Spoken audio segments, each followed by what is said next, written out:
Ana!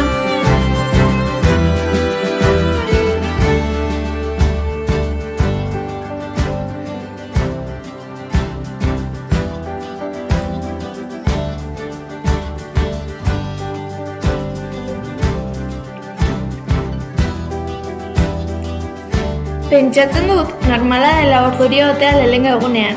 Ziur nago dena ondo joango dela. Ez daukat eskolarekiko esperientziarik, baina ziur nago dena ondo joango dela.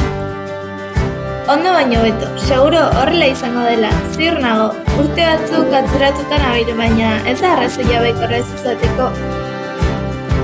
Ikasketetan hobetu bakarrik egin dezaket. Ondo hasten diren gauzek ondo bukatzen dute.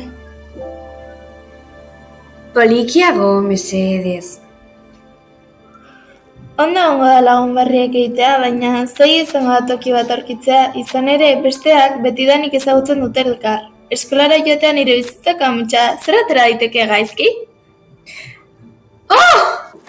Ez izatea sinale txar bat, mesedez. Jainko maitea, Ana, polikiago joateko esan dizut. Lasai, ni konponduko dut. Barkatu, Marila! Ondo joan beharko litzaizuke, erbia baino zuhurrago zara. Nire garunak ez nauk eskatzen, oso ondo dabilela uste dut. Eta sortarekin besteen mailara iritsiko naiz. Horrek ez nauk eskatzen, badakizu zer kezkatzen hauen benetan? Ziur laizter esango diguzula. Nire hile gorri nazkagarri hau da, nire hile zatar gorrotagarri hau, nire bizitzeko zoritxarra. Ana, beste kezka iturri bat bilatzeko aholkatzen dizut. Eta nire oreztak, gorroto ditut nire oreztak. Uste dut, seguraski gogoago izango nintzatekela, neska mutilentzat edorago izango banintz.